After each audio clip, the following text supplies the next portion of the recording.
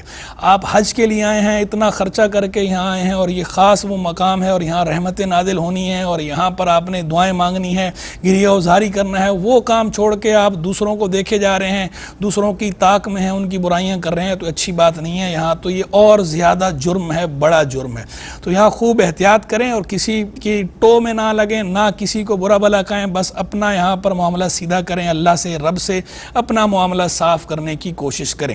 غروب آفتاب تک آپ نے یہاں رہنا ہے۔ اس کے بعد غروب آفتاب کے بعد آپ نے نماز نہیں پڑھنی مغرب کی، یہاں سے اب آپ روانہ ہو جائیں گے مزدلفہ کے لیے۔ تو جب مزدلفہ پہنچیں گے، مزدلفہ پہنچ کر یہاں مغرب اور عشاء دونوں نمازیں اکٹھی پڑھنی ہیں، جمع بین الصلاتین کرنی ہیں، چاہے جماعت سے پڑھیں چاہے اکیلے پڑھیں، چاہے اس میں کوئی کسی قسم کی شرط نہیں ہے، یہاں بس آپ دونوں نمازیں ملا کر پڑھیں گے۔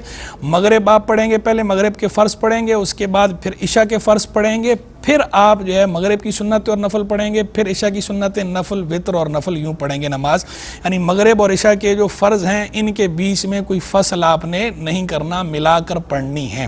تو یہ جب آپ وہاں مزدلفہ میں کریں گے، اس کے بعد اب یہ مزدلفہ کی رات آپ نے یہاں مزدلفہ میں گزارنی ہے۔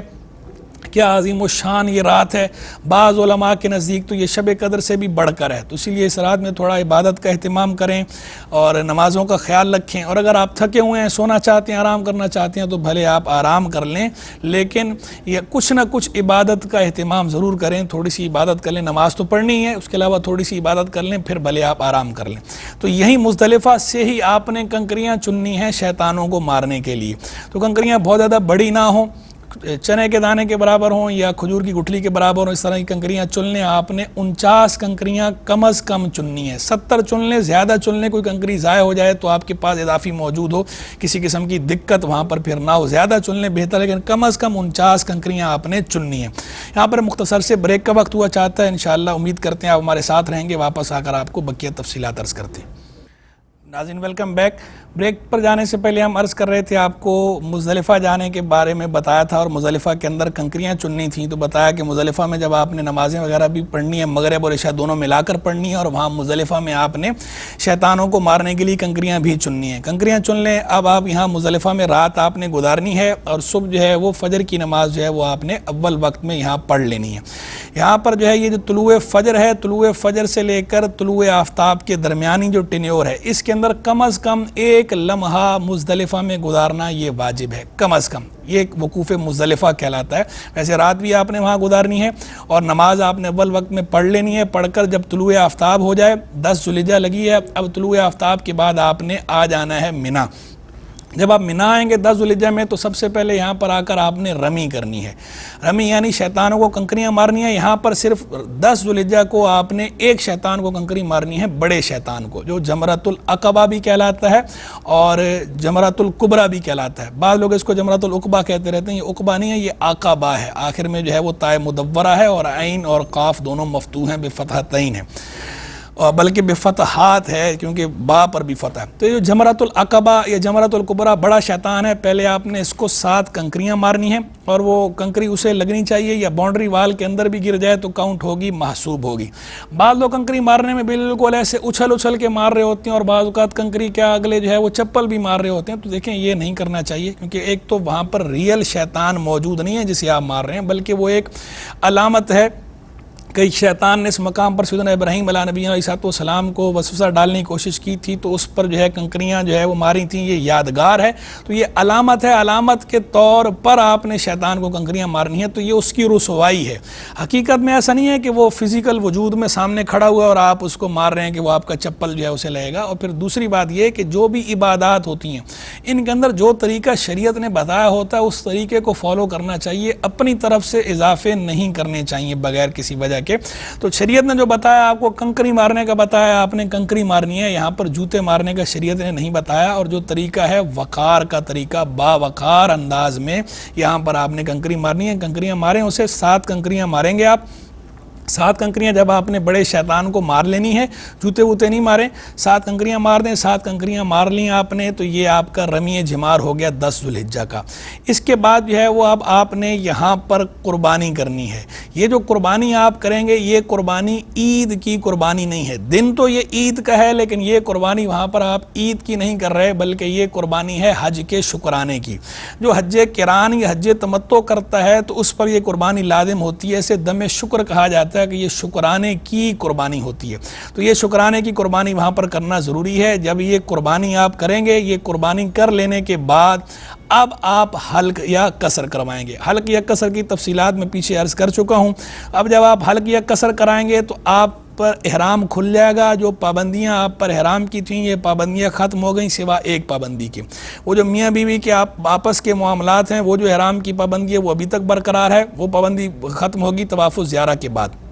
باقی جو پابندیاں وہ اس کے ذریعے ختم ہو گئیں جب آپ نے حلق یا قصر کروا لیا. اب آپ جو ہے وہ نارمل کپڑے پہن لیں, غسل کر لیں, خوشبو لگانا چاہیں خوشبو لگا لیں. یہ آپ کا جو ہے وہ طواف الزیارہ رہ گیا ہے, اور جو باقی شیطانوں کنکریاں مارنی ہیں وہ رہ گئیں. باقی 10 ذوالحجہ کے آپ نے کام کر لیے ہیں. اس کے بعد طواف الزیارہ کر لیں. اب طواف الزیارہ نارمل کپڑوں میں بھی کیا جا سکتا ہے. طواف الزیارہ اسی 10 ذوالحجہ کو کر لیں. اگر عذر کی وجہ سے 10 ذوالحجہ کو نہ کر سکتے ہوں تو 11 ذوالحجہ کو کر لیں. عذر کی وجہ سے 11 ذوالحجہ کو نہ کر سکتے ہوں تو 12 ذوالحجہ کو کر لیں.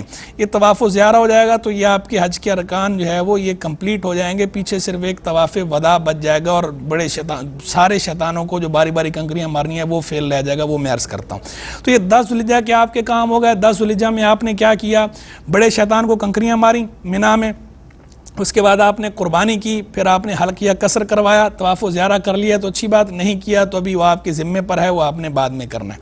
اب آپ نے یہ جو رات ہے یہ گزارنی ہے مینا میں, اور 11 ذوالحجہ میں آپ جو ہے وہ رمی کریں گے, رمی جمار. یہ آپ نے اب تینوں شیطانوں کو کنکریاں مارنی ہیں. جو چھوٹا شیطان ہے جمرۃ الصغریٰ اسے بھی, جمرۃ الوسطیٰ درمیانہ شیطان اسے بھی, اور جمرۃ الکبریٰ یا جمرۃ العقبہ بڑا شیطان اسے بھی.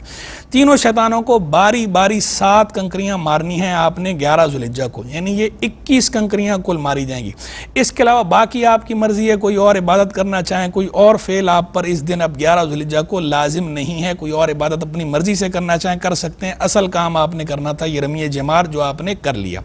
پھر یہ جو 11 اور 12 کی رات ہے درمیانی, یہ بھی آپ نے مینا میں گزارنی ہے. اور 12 ذوالحجہ کو پھر آپ نے دوبارہ جو ہے وہ اس تینوں شیطانوں کو کنکریاں مارنی ہیں باری باری. چھوٹے شیطان کو 7 کنکریاں ماریں گے, درمیانے شیطان کو 7 کنکریاں ماریں گے, بڑے شیطان کو 7 کنکریاں ماریں گے. اس کے بعد اب آپ جو ہے وہ طواف الزیارہ کر لیا تھا تو ویل اینڈ گڈ, نہیں کیا تھا تو طواف الزیارہ کر لیں. اب آپ نے یہ جو 12 ذوالحجہ کو جب کنکریاں مار لی ہیں، غروب آفتاب سے پہلے آپ جو ہے وہ آ جائیں، یا غروب آفتاب کے وقت بھی آنا چاہیں آ سکتے ہیں، لیکن اگر آپ نے اگلے دن رک گئے ہیں وہاں پر 12 ذوالحجہ کی رات کو، 12 اور 13 کی درمیانی رات، اور طلوع فجر آپ کو وہیں ہو جاتی ہے، تو ایسی صورت میں اب 13 کو بھی رمی کرنا آپ پر لازم ہو جائے گا. پھر سے آپ تینوں شیطانوں کو ساتھ ساتھ کنکریاں بالترتیب ماریں گے. اگر آپ رک جاتے ہیں تو نہیں رکے تو ٹھیک ہے، پھر آپ پر لازم نہیں ہے، اب آپ نے جو ہے وہ واپس چلے جانا ہے. تو یہ اب آپ کے ذمہ رہ گئی ایک چیز، طواف وداع، جسے طواف رخصت بھی کہتے ہیں. اب جب آپ طواف وداع کر لیں گے تو یوں یہ آپ کا حج سارے کا سارا کمپلیٹ ہو گیا، اور آپ سے پابندیاں بھی ختم ہو گئیں، اور اللہ تعالیٰ سے دعا مانگیں اپنے حج کے قبول ہونے کے لیے بھی اور دوسروں کے حج کے قبول ہونے کے لیے بھی. اب آپ نے اگر مدینہ منورہ پہلے نہیں گئے، اب جانا ہے تو اب چلے جائیں، وہاں حضور جانے علیہ السلام کی بارگاہ اقدس میں حاضری دیں، مسجد نبوی شریف میں حاضری دیں، مقدس مقامات پہ حاضری دیں، سرکار علیہ السلام کی بارگاہ اقدس میں صلاۃ والسلام کے نذرانے پیش کریں، بہت اچھی بات ہے. اور اس کے بعد جب آپ واپس آئیں گے تو یوں آپ کا یہ سارا حج کمپلیٹ ہو گیا. یہ میں نے آپ کو انتہائی آسان اور عام فہم انداز میں حج اور عمرے کا سارا طریقہ عرض کر دیا. ساری باتیں آ گئیں، 5 دن بھی آ گئے، 5 مقام بھی آ گئے، 7 کام بھی آ گئے تفصیل سے. یہاں ہمارے ساتھ کالر ہیں، شامل کرتے ہیں. السلام علیکم. السلام علیکم مفتی صاحب. وعلیکم السلام ورحمۃ اللہ. جی فرمائیے. سب خیریت سے ہیں؟ جی اللہ کی رحمت ہے، فرمائیے. محمد طیب ویسے عرض کر رہا ہوں ملتان شریف سے. جی جی فرمائیں. یہ سوال یہ پوچھنا ہے، اگر کسی امام صاحب کی داڑھی نہ ہو اور مقتدی بھی ان سے مطمئن ہو تو ان کے پیچھے نماز جائز ہے؟ داڑھی سرے سے ہی نہ ہو؟ ہاں یعنی تھوڑی بہت بس، یعنی کہ بالکل نہ ہونے کے برابر قائم مقام ہے. ٹھیک ہے، عرض کرتا ہوں. جی ناظرین، تو یہاں اب ہم جو کالرز کے سوالات ہیں ان کے جوابات کی طرف آتے ہیں، ان کے جوابات عرض کرتے ہیں. سب سے پہلے جو ہم سے کالر نے سوال پوچھا تھا کہ نقلی بال لگوانے کا کیا حکم ہے، کہ اگر کوئی نقلی بال لگواتا ہے تو یہ جائز ہے یا نہیں ہے. تو دیکھیں اس کے اندر ایک بات تو یہ سمجھ لیں کہ اگر کوئی کسی دوسرے انسان کے بال لگواتا ہے تو یہ جائز نہیں ہے. انسان کی حرمت اور تکریم کے پیش نظر انسانی بال، دوسرے انسان کے بال جو ہے وہ لگوانا سر میں یہ جائز نہیں. اس طرح خنزیر کے بال لگوانا، وہ بھی اس سے یہ انتفاع کرنا، نفع اٹھانا، یہ جائز نہیں ہے. کسی دوسرے انسان کے بال بھی نہیں ہیں، خنزیر کے بال بھی نہیں ہیں، ان کے علاوہ اور کسی کے بال ہیں تو وہ بال سر میں لگوائے جا سکتے ہیں، بشرطے کہ دھوکہ دینا مقصود نہ ہو. اگر کوئی دھوکہ دینے کے لیے، تلبیس کے لیے سر میں اس طرح نقلی بال لگواتا ہے تو پھر دھوکہ دینے کی وجہ سے بھی جائز نہیں ہے. اور اللہ کے رسول علیہ السلام نے ایسی صورت میں لعنت بھی فرمائی ہے کہ جو اس طرح واصلہ اور موصلہ پہ آپ نے لعنت فرمائی، واشم اور مستوشمہ پہ لعنت فرمائی کہ جو اس طرح جسم گدواتے ہیں یا اس طرح بال لگوا کر دھوکہ دینے کی کوشش کرتے ہیں، ان کو اللہ کے رسول علیہ السلام نے لعنت فرمائی ہے، حدیث میں منع ہے. تو اگر دھوکہ دینے کی نیت نہیں ہے اور دھوکے کا کوئی قصد نہیں ہے، انٹینشن نہیں ہے، دھوکہ نہیں ہے، تو ایسی صورت میں خنزیر یا دوسرے انسان کے بالوں کے سوا اور کسی جانور کے بال لگاتے ہیں تو وہ بال لگوانا سر میں جائز ہے. پھر جو ہے وہ ایک بھائی نے سوال پوچھا کہ میرا بیٹا ہے 17 یا 18 سال کا، تو ہماری جو فیملی ہے، ریلیٹیوز ہیں، وہ جا رہے ہیں عمرے پہ، تو یہ ڈیف ہے، اسپیشل بچہ، یہ بھی ان کے ساتھ عمرے پہ جا رہا ہے، تو اس کا جانا کیسا ہے؟ چلا جائے، اچھی بات ہے. وہاں اگر جا رہا ہے عمرے پر اور مقدس مقامات پہ جا رہا ہے، وہاں کی حاضری ہے، تو اس میں کوئی حرج نہیں. باقی اور ویسے بھی عمرہ کرنا جو ہے وہ فرض یا واجب تو ہے نہیں. واجب فرض تو جو ہے وہ حج ہے، جبکہ جو ہے وہ استطاعت ہو، جو مخصوص صورتیں. لیکن یہ اگر برکت کے لیے اس طرح ساتھ جا رہا ہے تو برکت کے لیے جا سکتا ہے. ڈیف ہے، جو چیز یہ ایزیلی کر سکتا ہے، جو کام کر سکتا ہے وہ اسے سمجھائیں، وہ کام یہ کر لے. جو چیزیں بول سکتا ہے، اگر ویل اینڈ گڈ، نہیں بول سکتا تو پھر جو ویسے طریقہ ہوتا ہے سائن لینگویج یوز کرتے ہیں. سائن لینگویج اگر اس کو آتی ہے یا ظاہری بات ہے آتی ہی ہوگی، سیکھی ہوگی، کرتا ہے اس طرح، تو بہرحال برکت سے خالی نہیں ہے اس کا جانا، جانے میں حرج نہیں ہے، گناہ نہیں. پھر جو ہے وہ ایک بھائی نے جو سوال پوچھا کہ امام صاحب ہیں اور امام صاحب کی داڑھی جو ہے وہ نہ ہونے کے برابر ہے، یعنی انتہائی معمولی ہے، بالکل چھوٹی چھوٹی داڑھی ہے، ایسی رکھی اور امامت کرتے ہیں، نمازی بھی جو ہے ان سے مطمئن ہے، تو ایسے امام کی امامت کا کیا حکم ہے؟ دیکھیں مسئلہ یہ، ہمارے فقہ حنفی کے اندر جو ہے یہ داڑھی رکھنا یہ واجب ہے، داڑھی ضروری ہے. اور داڑھی جو ہے اس کے بارے میں جو محققین کا قول ہے وہ تو یہ ہے کہ ایک قبضہ ہو کم از کم. ایک قبضے کا مطلب یہ ہوتا ہے کہ یعنی ایک مٹھی ہو، ایک مٹھی کے برابر داڑھی رکھنا، یہ ہمارے فقہ حنفی کے اندر کئی اکابر علماء کے نزدیک ضروری ہے. اور بعض علماء یہ کہتے ہیں کہ داڑھی رکھنا تو ضروری ہے، ایک مٹھی ہونا پوری نہیں. لیکن جو لوگ یہ کہتے ہیں کہ ایک مٹھی پوری ہونا ضروری نہیں، وہ بھی یہ ضرور کہتے ہیں کہ لیکن اتنی بڑی ہو کہ دور سے دیکھنے میں لگے کہ داڑھی ہے اور اسے واقعی داڑھی شمار کیا جاتا ہو، انتہائی معمولی سی داڑھی، چند بال جو بعض لوگ بڑھا لیتے ہیں، وہ بھی اسے جائز تسلیم نہیں کرتے۔ تو جس طرح یہ بتا رہے ہیں اگر امام کی بالکل معمولی سی داڑھی ہے، چھوٹی چھوٹی داڑھی ہے، وہ تو علماء حنفیہ کے مطابق جو دونوں حضرات ہیں دونوں طرف کے، ان کے مطابق ان کی داڑھی پھر صحیح نہیں ہے اور ان کے پیچھے نماز اس طرح نہیں ہوتی۔ ایسے بندے کا حکم جو ہے فاسق مولن والا ہوتا ہے، نماز واجب الاعادہ ہوتی ہے، اس کے پیچھے نماز نہیں ہوگی۔ اور نمازیوں کو چاہے کہ کسی ایسے بندے کو متعین کریں کہ جو نماز کی شروط کا لحاظ رکھتے ہوں اور جو اس طرح فسق اعلانیہ فسق کا حکم بھی جن پر نہ لگتا ہو۔ یہاں ناظرین پروگرام کا وقت ختم ہوا چاہتا ہے، اگلے پروگرام میں انشاءاللہ حاضر ہوں گے مزید دوسرے کسی ٹاپک کو لے کر، یا اسی ٹاپک کو آگے بڑھائیں گے۔ اللہ تبارک و تعالی ہمارا اور آپ سب کا حامی و ناصر ہو۔ وآخر دعوانا ان الحمدللہ رب العالمین۔ ہے بزم عصر حاضر و احکام دین کی، قرآن حدیث پاک کی اس میں ہے روشنی، ہوگا حصول فہم طریق محمدی، علم و شعور فقہ فراست اور آگہی، ہے بزم عصر حاضر و احکام دین کی، قرآن حدیث پاک کی اس میں ہے روشنی۔